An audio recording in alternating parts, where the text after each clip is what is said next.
Thank you. £4 in a charity shop. Yeah, the best ones are. Always. Yeah. That's it. Okay. Ready when you are. Hello, Charles. Hi, Jack. Your break. Yeah. So, this thing, we're doing this thing. We're both doing the same sort of endeavour, but we're sort of sharing through sound. And this seems to me to be an immense privilege.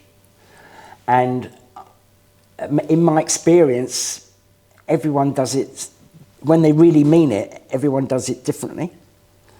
So I'm just wondering how it's panning out for you at the moment, how the logic of making music, recording it. Yeah.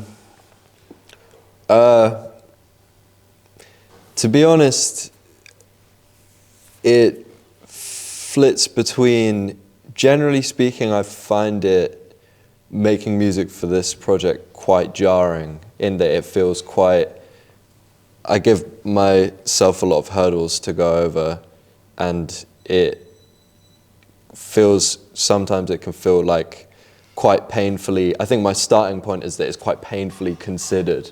I'm gradually trying to get further and further away of like getting closer and closer to a state where it feels more childlike and instinctive.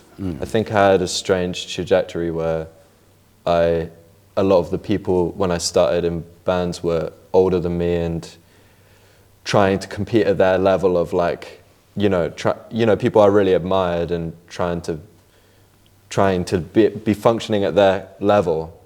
And then more recently found myself in a place where that has led to a tendency of over-intellectualizing things in a way that can make it kind of, the whole thing slightly, I don't know, takes it out. But when I still have enough of the moments where it's like, this is working and something good is happening here, and those moments are so great when it feels natural and you're achieving what you're hoping for. I have enough of those to keep me pursuing it, but it's definitely like a up and down thing. I don't know, maybe that's a slightly negative viewpoint, but it's definitely something that I go between. I have a mixed relationship with. Right. I experienced way back up and down, and now I think of it as more like breathing, and I think that's like okay, so there's periods where nothing seems to be happening or you are overthinking it. I'm going through overthinking at the moment about a particular tune and trying to find the words. Yeah. And I know that for me, like walking past some kids making a sandcastle actually triggered a song. Yeah. And there I am madly thinking, sitting in my, so this overthinking thing. Yeah. But, breathing as opposed to inhaling and exhaling, as opposed to up and down, and that felt. Then you can sort of live with yourself a bit more. For sure, that's really helpful advice. Yeah, but I know what you mean. I think it's almost like old farming. Like you'd have rotation crops and fallow periods and all the rest of it. Yeah. It's like sometimes you want to only make music, but you end up being your own admin. Yeah. Okay, so I very much feel that. Yeah. So for the next 2 weeks, I'm doing the thing I avoided doing quite early on, if you know what I mean. Yeah. No, for sure. Do you find like, so you're saying early on you have more up and down. Seems like at this point certainly you have. Just from like seeing you play and things, you can tap in quite easily to like. Feels quite like you're thinking with overthinking it. It feels like you have quite a direct kind of like unfiltered relationship to your kind of songs and performing and relationship with with playing music. Is that something that's like always been the case for you, like, or do you have to work to that point, you know? Well, insofar as I think maybe what both of us are doing is connecting to our childhood when we were actually successfully doing our thing. For me, it's always been somewhere between writing a song and investigating that washing machine, doing this thing. Yeah. It's always been that stuff. Yeah. So then you go through a period of no, I'm playing in drums and I'm doing this and blah blah blah, and but after a while, that's sort of the watering can. There's no new info coming in. So for me, the thing to do is to say, okay, sometimes I don't know what's going to happen next, and sometimes I know what's going to happen exactly at 10 minutes past 9 in 3 months' time. And so that's my life. So that my music needs to be sort of in sync with that, which means I need to make some music that's very spontaneous. I need to make music where I'm very in control. I need to make music where someone else is in control. I need to make music where we're all in control. Yeah, that's interesting. Yeah, it's something I think about a lot in lyrics, like making sure that like lyrics reflect your general dialogue in life as you would in conversation, and we talked about like books briefly, before, and like I think that also applies to lyrics, in that there should be a fair representation of like, it's easy to be like melodramatic or big picture, just talk in the big picture, and having aspects of humor, or like it can easy. I guess when you're writing a song, you kind of tend to be in quite an emotionally intense, reached a bit of an emotionally intense boiling point for whatever reason, and then that comes out in music. So when you have a collection of songs, it's like all of your boiling points, in all these different songs. So I guess like it's kind of, it kind of relates to your point in lyrics, like making sure that to not just totally give into that, and to like take a step back and make sure that there's smatterings of the other things that are going on, so that it's like a more, like you were saying, accurate representation of just your like existence and your lifestyle, and Well, hopefully not even a representation, more like a sort of a bit like growing a beard. It's just like this thing that's part and parcel of that thing. It's not a representation of that thing. It's actually is that thing. But for me, the absurd alternative, which is people always like stadium rock songs. How the emotionality has to be very boxed in and and then how that was reflected in the bass parts, which are always ultra simple and playing the root notes, and that whole thing of having to turn up wearing buckskin with your hair stupid and just this whole thing. It's just like, well, how can you make a music that's really letting you communicate anything other than this product? Yeah, for sure. Like not leaving yourself any breathing room. You become your own cartoon. And it's just like, whoa. And it just that music isn't really serving people. It's not helping people to be themselves. Yeah, that's an interesting point. Well, yeah, I think that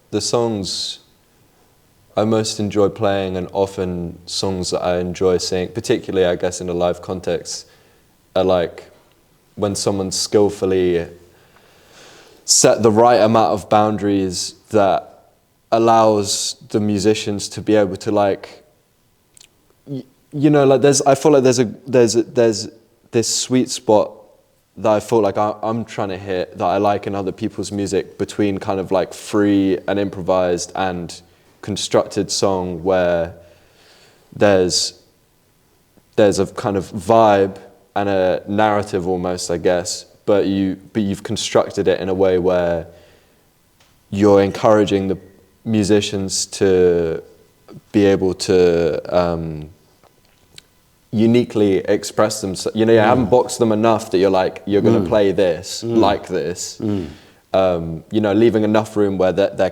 can you know, you know, display their unique talents. And it's a hard balance to get between, you know. I mean, you know, I like things that I like music that's totally constructed as well, and I like music that's totally free. But there's something hard about that balance of trying to get the best out of people within your song. You know what I mean? Yeah. Yeah. I mean, when I was in This Heat, all the songs got co-credited, and it was often the things that would be called the publishing details were basically mine. But it was almost like I'm getting permission from everybody else to make this song, and if you see what I mean. And yeah, it's a heavy gig, that one.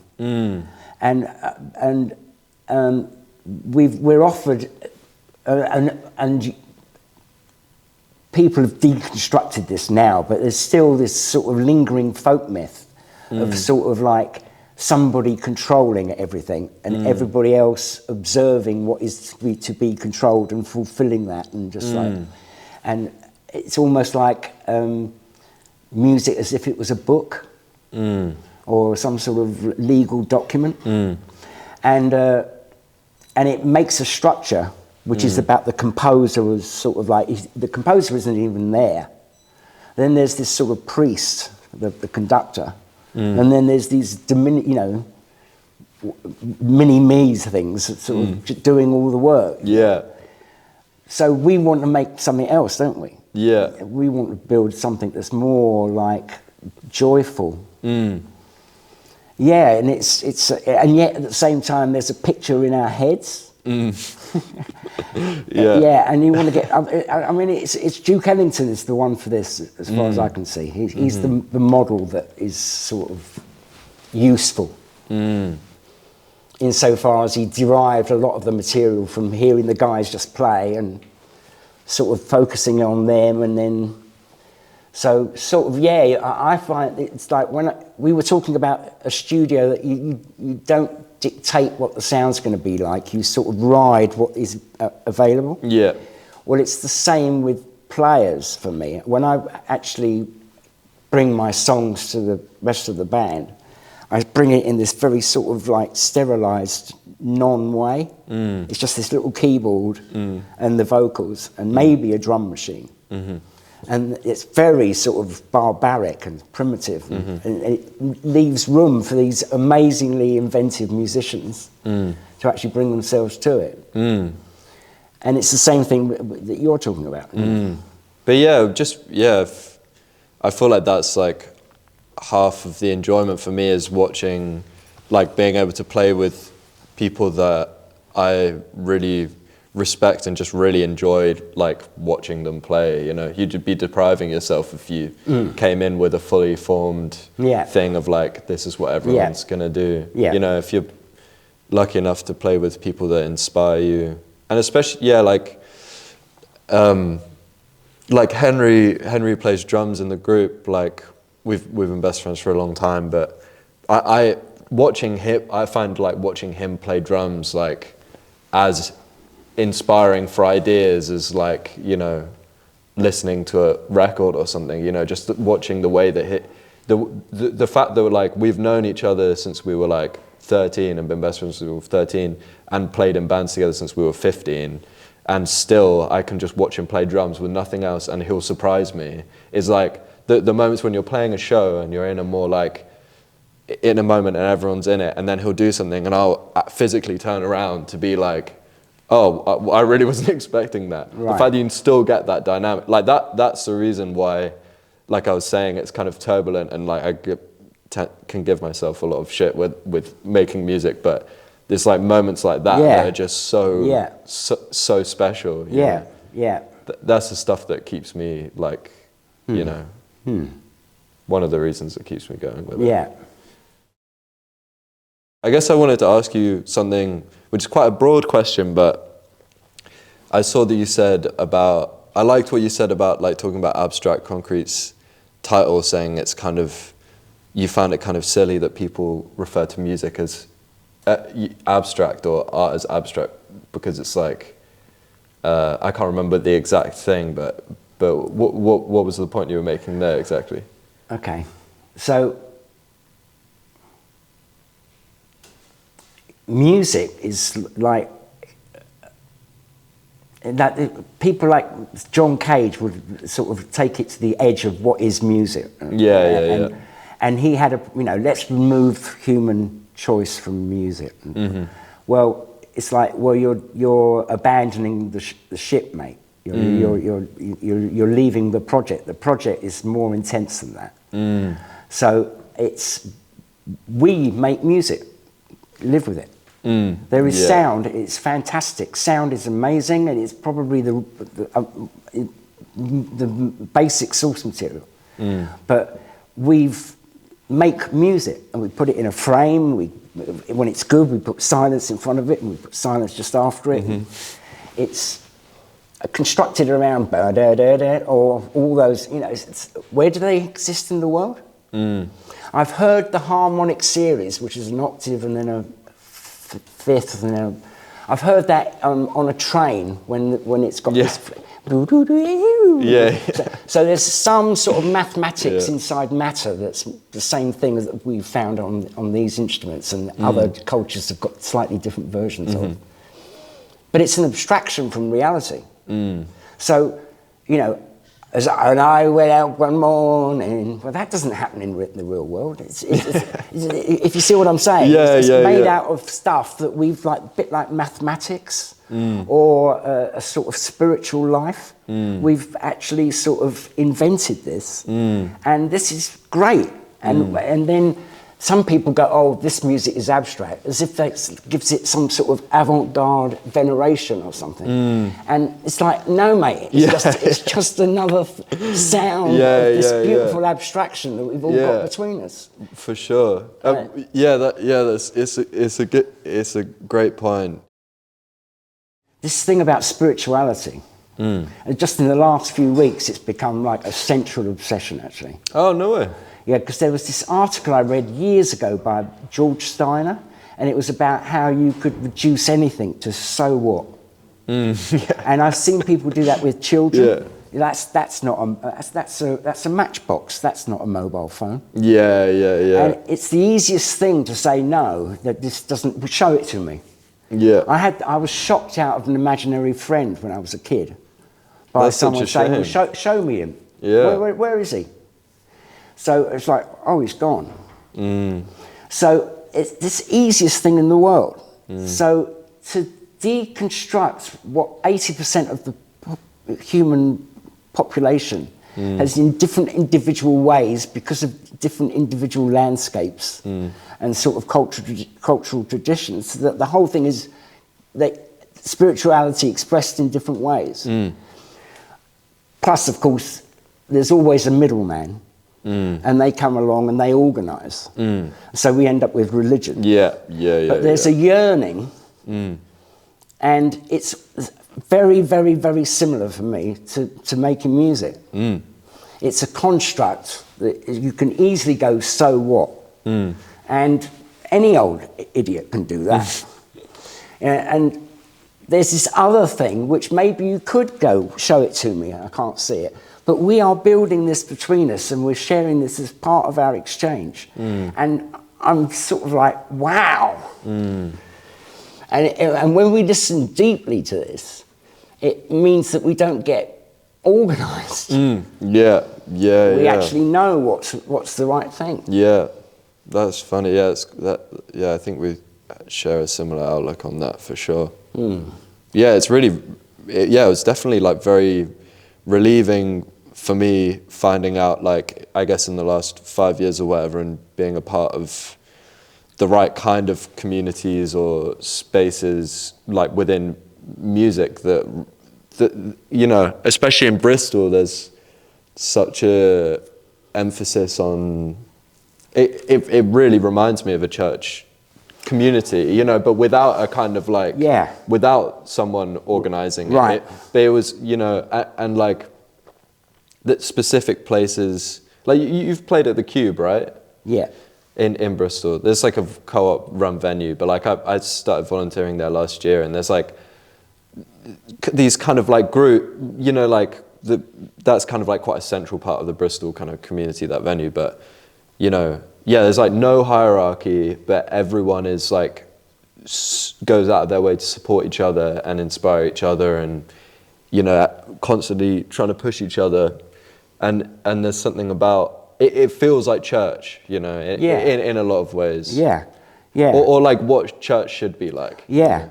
I mean, for me, spirituality actually, in a weird way, begins at matter and then transcends up to energy and then becomes this thing we make, which is spirit. Yeah. And so it has to come from just everyday life, that abstract concrete. It has to sort of come from just living. Yeah. And then that evolves our spirituality. It evolves from bottom up. Mm-hmm.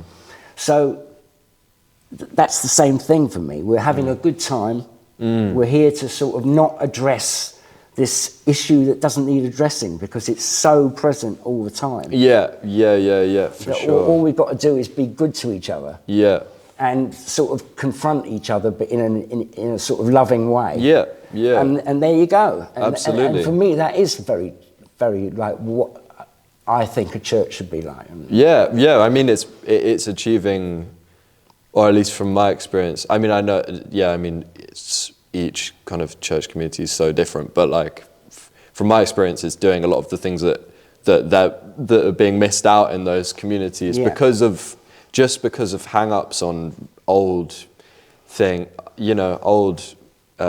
beliefs, which is a shame, because in principle it's fantastic. Like, I think, you know, and growing up in a church community for me was like, there's so many benefits. You know, there's a lot of difficult aspects of it, but like there's loads of really positive things I addressed from that have just affected my life and will always be a part of what I'm like as a person. But yeah, it was a real relief to kind of like find that outside of that environment, you know, and I guess music's been a good catalyst for that.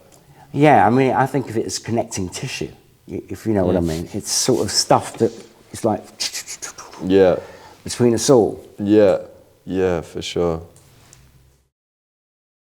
I love your use of silence. Thank you. There's for me, there's like it's almost like I've been in I've reached silence in improvisation twice, where the audience doesn't interpret it as the end. Interesting. And that's only happened twice. And also everybody in the group hasn't interpreted it as the end. And the other thing I really like is,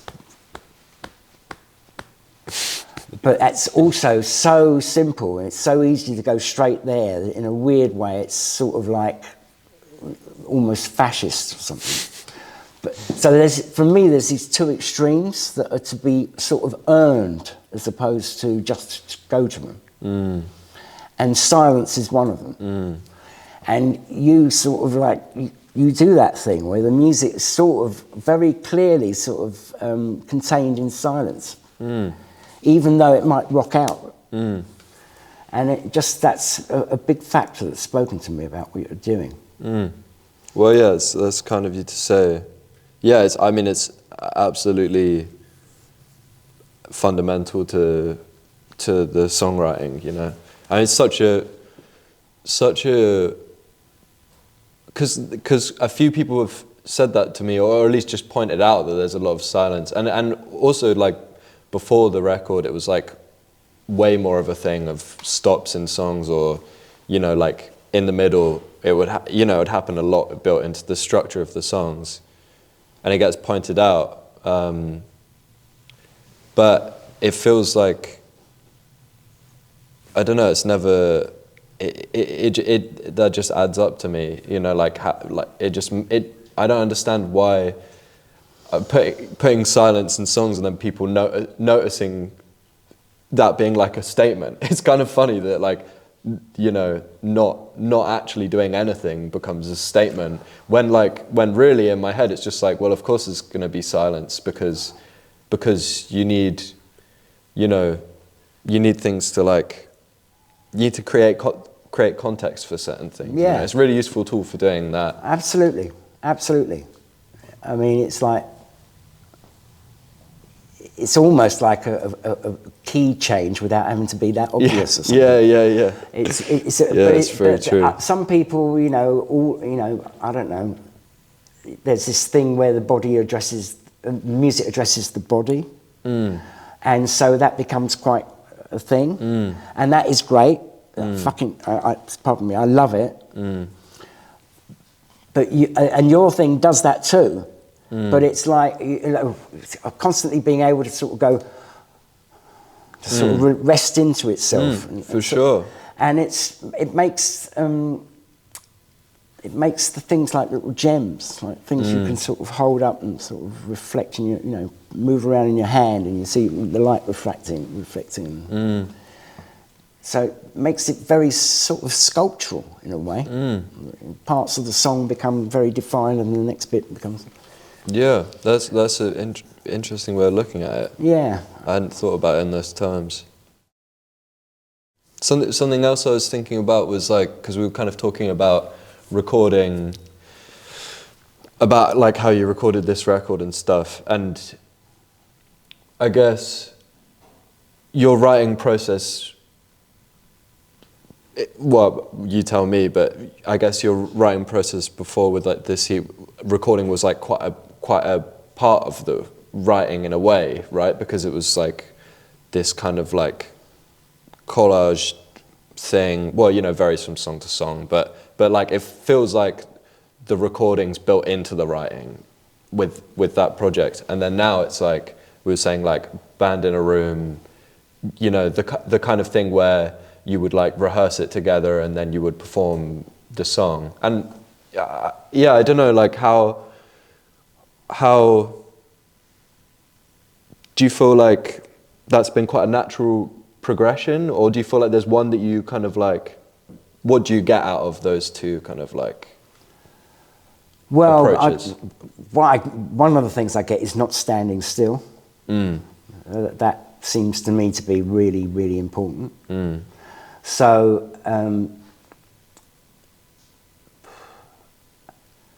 the technology has become cheaper, and I've gone from sort of like a very privileged life, but it was extremely poor, but very, very joyful, to one that's not quite so poor. And since I'm a not-for-profit organisation, everything gets fed back into the music one way or another.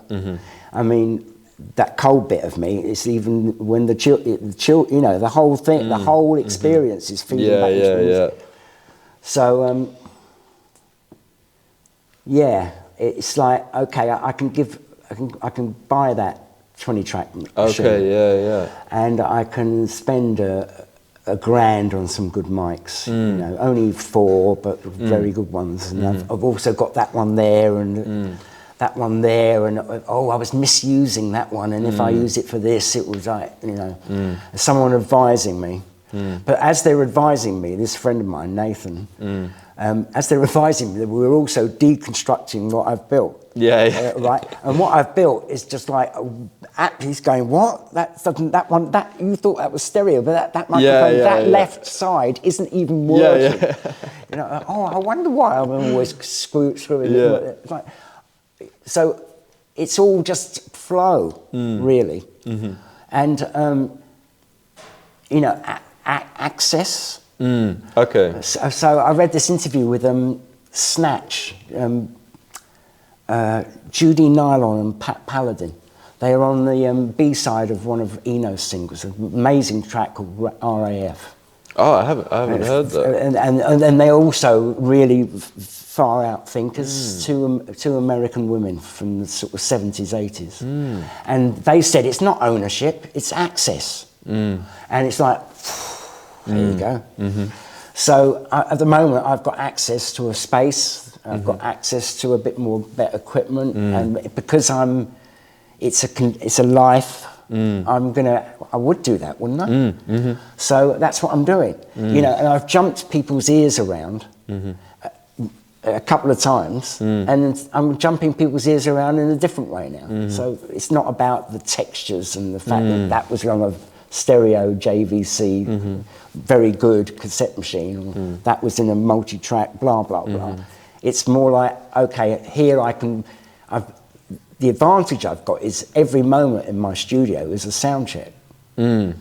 So I practice and just free associate and just play for 50 minutes. And then I go all cold and just listen to it and sort of analyse it and make sure it's working.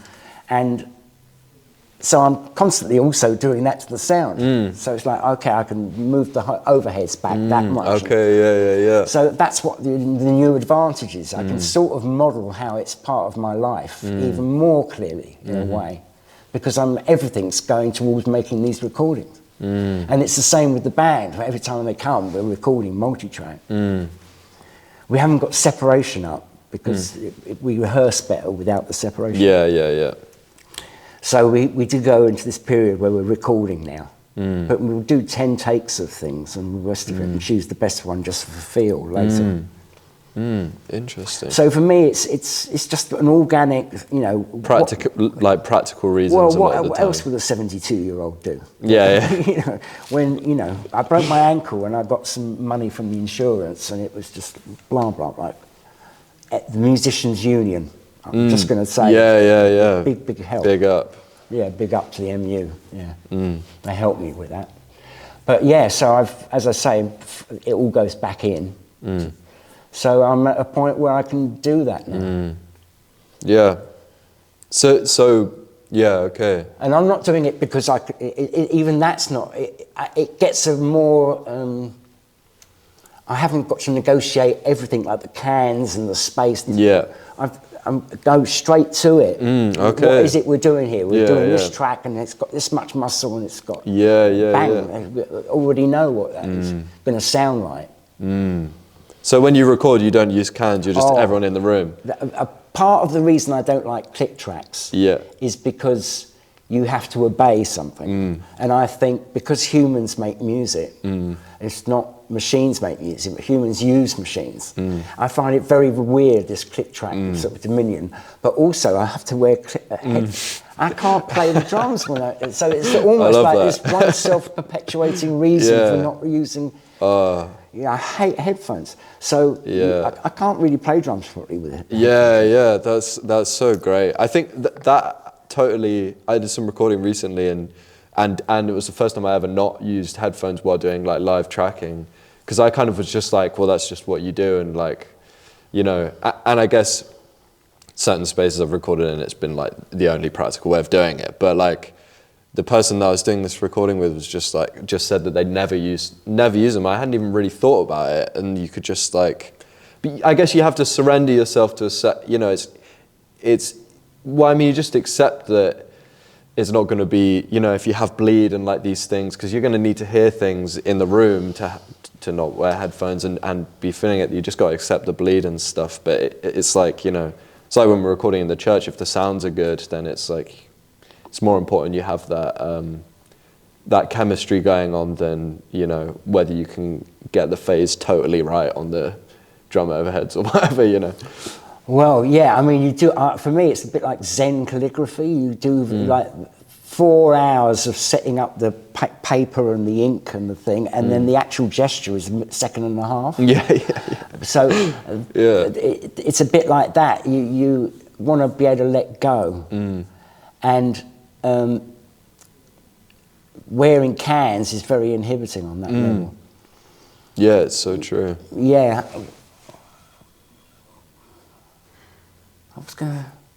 Oh yeah, bleed. Right. Well, actually, that's. I think like when it all got very anal in the 80s and very sort of tight, people would, for instance, record a drum track, and then they'd overdub exactly each of the instruments individually in the drum kit. Yeah. And it was like, so they got Each more, of the individual elements of the drum. Yeah, so they'd do a hi-hat track, and then they'd do the snare drum track, and they'd do the fills. Over the top? Over the top of this other track, and then remove the other track. They would, so that they had total control over each individual element of the drum. each individual, but with the human feel as the sort of template. Yeah. The kit feel as a template. That's ridiculous. It's absurd. It's like... That's hilarious, though. So I think within the drum kit, it's the interactions of the sound is the drum kit. So you extend that logic out, and it's actually like I've been getting into Schubert, and sort of it's like, okay, so the parts are all these beautiful lines, and that the book aspect, the text aspect, we have to hear each of those lines. But in fact, the sort of Coltrane oversound thing, it's not those 4 lines, it's the 4 lines, all their harmonics intermingling and all the rest of it. That's part of the music too. So when you don't actually let that happen in the recording, you're actually, okay, so there's a big ego going on in the control room. But actually, it's not obeying music. It's sort of like imposing itself. Trying to take control over. Yeah, over a thing that needs to be organic. Which is that's funny. That's so ridiculous that people used to do that. It takes out all of the joy. Joe, who the engineer I mentioned who co-produced the record, always talks about like ear suites, which is like when something happens where certain harmonics line up in between different 2 sounds or in an instrument that it's just only happens for a split second, but it's like, you know, something where it's just like a certain frequency is just like lifted out in a certain way or whatever, and it's just like coincidental just because of like just how you place the mic or just how the person played the part. And I feel like those like little moments in a recording is what keeps your brain occupied and like, you know, it's a lot of the time those things can be like, you know, there's these intricacies that are subconscious that, you know, aren't even necessarily intentional by the musician or the producer or whatever, that just happen, and that's what's keeping your brain occupied even though you're not. That's the reason why you're listening to it over again, you know? Absolutely, I think this is definitely the truth. It's like this weird thing like play that bar exactly the same as the bar before. Yeah. Well, once in a while that can be very, very expressive. Yeah. Because you put it in a context where that sort of rigorous thing becomes expressive. But if you only do that, and your aesthetic is, oh, that guy's really cool because every bar's exactly the same. Yeah. Somebody like Milford Graves would say, that's going to give you a heart attack. If you see what I mean. Because it's the fact that the rhythms aren't imposed and rigid. It's the fact that they're slightly fluid. Is the sort of the nutrition in the stuff. The other stuff is like processed food. Yeah. It's sort of like, I can really control this because I did it the same as the time before. Well, that's a bit like saying, well, there's no life in this at all. And, exactly. I'm the one who took it out, if you know what I mean. Kind of similar thing with the click thing. Like that's what, you know, like just in terms of like, you know, those fluctuations in tempo in a recording is like, that's like the breathing, you know. And absolutely. So, yeah, it's a similar point. Yeah. Charlie Watts started at 102 and went up to 113 or something. Honky tonk women. You know? And everyone marvels at how he got away with it. And it's just like, I wanted to ask if you'd been asked to produce anyone before. Well, maybe that's a different question. Have you been asked, and is that something you've kind of delved into? I've done it once or twice. Done it once, definitely. Maybe another time I sort of ended up sort of being there a lot and telling people oh, I think this should happen. And I mean, it's quite a vague role, isn't it? it's a very vague role, but unfortunately, the one time I did it where it was officially it, everybody else seemed to sort of need it to be about me knowing which box to stick it through. And I was more like, well, what boxes have you got here? It's not like I can't tell you what to put it through unless you've got it in the room. And I don't, therefore, you, the engineer, know the room better than me.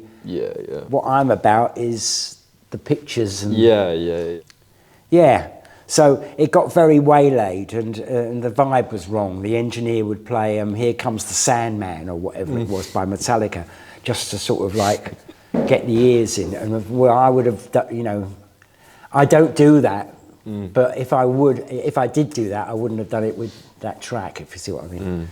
So it was not a very happy experience, but there's definitely some part of me. But part of me wants to do the sweeping up after a gig. And because it's like I've said to myself, there's this entity called music that I've turned into some sort of like sculptural form in my head. And I have to listen to that and obey that. And that's all I have to do.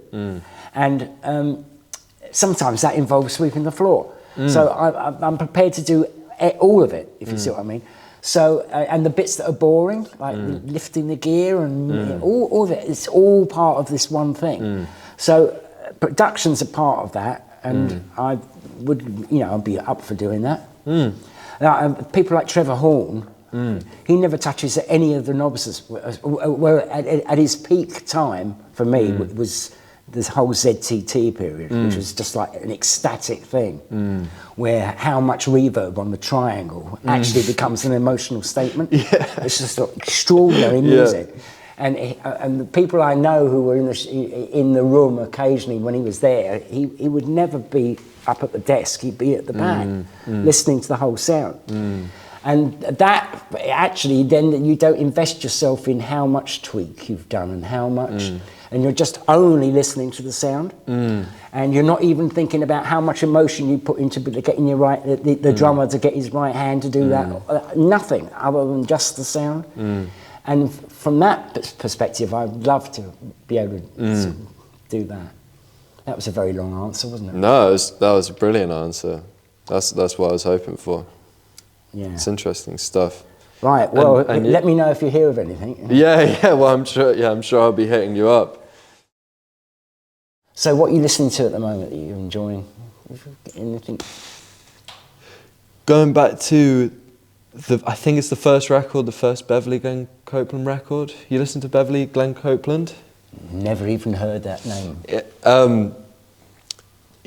He's like kind of jazz. I don't know. It's really varied. Like one of those people that kind of like started out in a slightly more traditional realm in like the late 60s, early 70s in a kind of, I guess, jazz realm, and then went away for a few years, came back with a kind of like electronic, kind of like synth-driven 80s record, which is kind of beautiful in its own way, and then just, really, really forward-thinking person. But they're a trans man, but the record that I'm referring to is before they transitioned in the 70s. It's got this. It's a beautiful record. Really worth checking out. All of their stuff. They're absolutely incredible songwriter. And what was the other thing I was going back to? Been listening to a lot of Gal Costa actually. Like the first couple Gal Costa records. You spent much time with those? The sounds on the first one are just like incredible. Like some of the guitar sounds, it's like, I guess, I don't know what it's like 60s Brazilian stuff.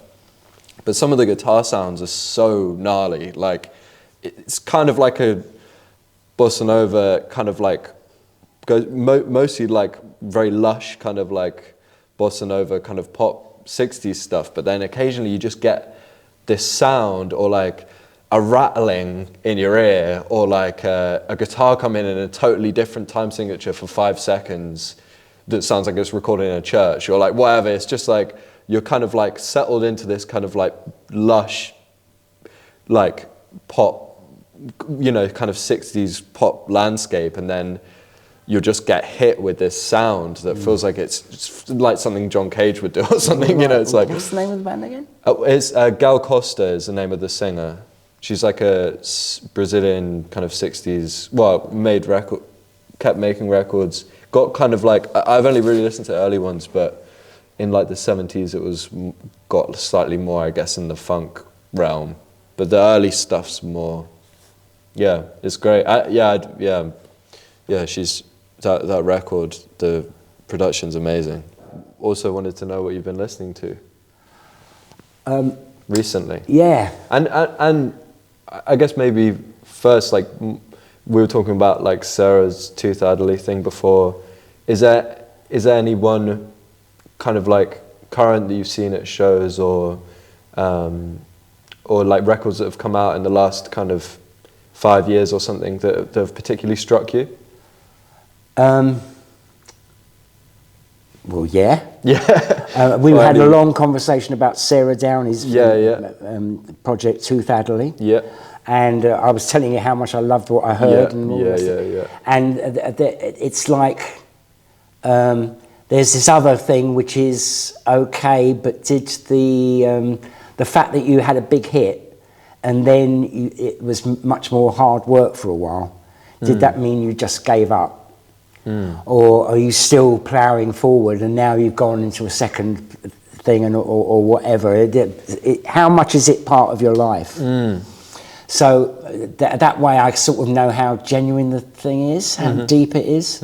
Like Willie Nelson is clearly extremely deep. You know, you might not like Willie Nelson, but it's like this guy freaking means it. So I like Willie Nelson, by the way. Yeah.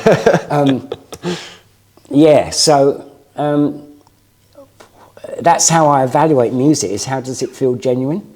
So So what's feeling genuine to you right now? Well, a lot of it's instrumental at the moment. Moritz von Oswald, I like him. I've been listening to Robert Glasper, which is sort of like a post-hip-hop, almost jazz funk. With I like the fact that the surface reminds me of either Burt Bacharach or Eric Satie, but underneath that is this incredibly deep, meaningful rhythm thing going on between the bass and the drums, which is just so extraordinary and so mirrors the stuff that Dilla sort of broke into. But it also mirrors the stuff that my big learning experiences like Elvin Jones and Sonny Murray and Tony Williams, these people, the abstract expressionism, but inside a sort of funk frame. Yeah. Whoa. Yeah. You're onto something. Well, these guys are really onto something. Chris yeah. Dave and Mark Cohenberg, the drummers, I'm really listening to a lot. But Moritz von Oswald gets this thing together where you don't have any central figure and yet you're constantly sort of hypnotised by it. So it's very much out of dub, even though the surface now is no longer completely dub at all. So I like him. I saw Umlaut here at the Christmas party, at the Umlauts. Oh, yeah, they're cool. I really like their sort of... Yeah, so... Yeah, I caught them in Bristol not too long ago. Yeah, good group. Yeah. All Checker, a constant obsession. Just in the over there's All Checker all the time for me. All Checker? Yeah, Autechrre. Okay, I don't think I've listened to that. Oh, right, okay. What kind of thing? Well, it's sort of out of the mid-90s, I suppose. It evolved probably at the beginning from rave. But it really got into things like almost like quasi-mathematics and sort of multi-dimensionality inside the music. And it feels like a sort of graphic meets architecture, but it's all in sound. And it's sort of out, the rhythms of shaking something sort of like made into something else. And just very, I can't even explain it. and they constantly go back to something that a bit more Newtonian, like you can understand the shapes, and then the next thing will be really fragmented. And so it's a conversation and a development and a constant backwards and forwards and a progress and a not a progress, and which is back to that in and out, breathing, up and down thing, really. So yeah. So that for me, and then somebody just turned me on to Cecil Taylor with Max Roach. Max Roach was incredible. Really, yeah. Because he was like pushing himself right up to the end. So he made a record with Cecil Taylor, and he made a record with Anthony Braxton, and these are just incredible. Anyway, these are models for continuity, as far as I can see. But I really think that it feels to me that you're someone who's got continuity written all over you. So I'll catch you in 10 years' time. Yeah. Do you know what I mean, man? Yeah, well, it's kind of you to say. Yeah, well, I'll see you in 10 years and we'll reconvene. We'll see each other before that. But you know what I'm saying? No, I got you. I look forward to the next 10 years. Yeah. Oh, well, thanks, Charles. Yeah. Likewise. I mean, can't wait to hear what comes next with Abstract Concrete. Yeah, we're halfway there. And, you know, and with your own solo endeavours. Right. For sure. Well, anyway, we can love fest each other to the ground. Let's stop there. Let's leave it at that. It's enough love fest. Yeah. Cool. All right. Nice. Good chat. Yeah, it was a very nice chat. Yeah.